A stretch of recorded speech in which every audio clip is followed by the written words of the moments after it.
Hey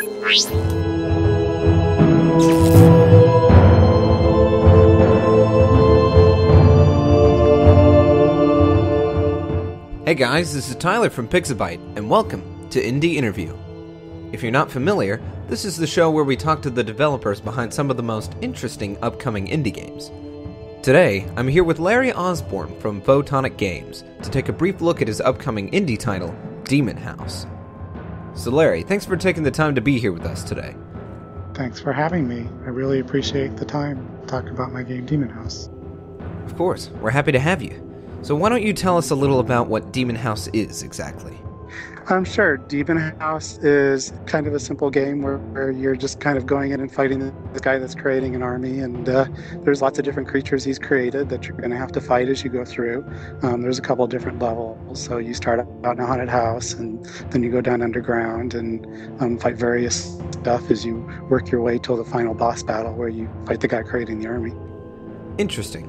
And what kinds of weapons will we have to choose from as we make our way through the game? You initially start out with two. You have a pistol, and then you have something I call an eradicator, which is kind of like a rifle. It's a steampunk rifle.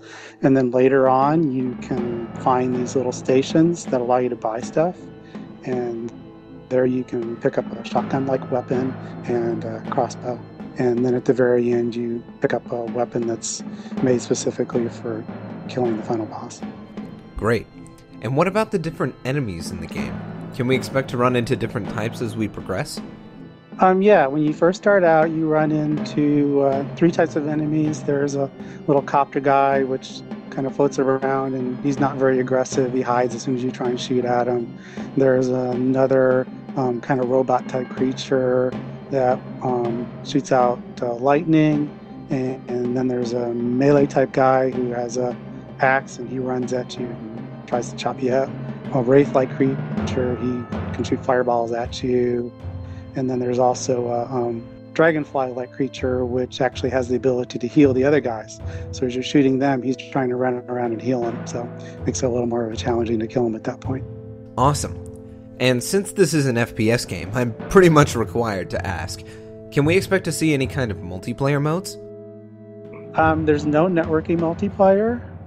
That's actually a little too complicated for me to try and get in this game in the time frame that I'm doing it. But there is an arena mode. There's a two-player mode where you guys can play against oncoming swarms of creatures. We'll send more and more swarms at you that get harder and harder as the game goes on, and you can do that with a friend.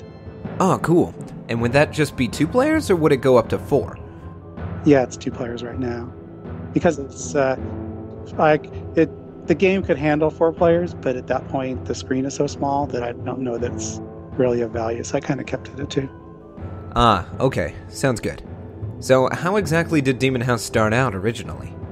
So originally it started out from a map that I created for Counter-Strike a long time ago. And I created a haunted house map.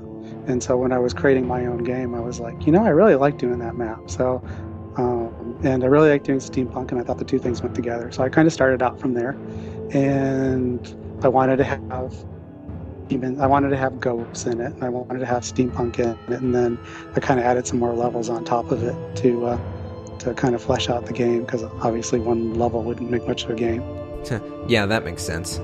And do we have any kind of an estimated release date for the game? Yeah, I'd certainly like to get it out before October, so I can catch the Halloween season. So it's definitely in my plans to either get it out sometime mid or end of September. Gotcha. So the game is going to be coming out for Xbox Live indie games, as you just said, but what distribution services do you plan on using for the PC release? Currently, the plan right now is I'm going to use a service called Indie City. I'm certainly open to other options, but at this point, that's probably the one I'll initially go out on. Alright, great. And before we go, do we have a price point for the game? On Xbox, it's going to be 80 Microsoft points. On PC, it'll probably be $1.99. So not very expensive at all. But same price as a song you can download on YouTube or not on iTunes. Perfect. Well, Larry, thanks again for taking the time to be here today. And thank you very much. I appreciate your interest in the game. Well guys, that brings us to the end of this interview. But if you liked what you saw here, be sure to check back every week for a brand new episode. And as always, this is Tyler from Pixabite. Thanks for watching.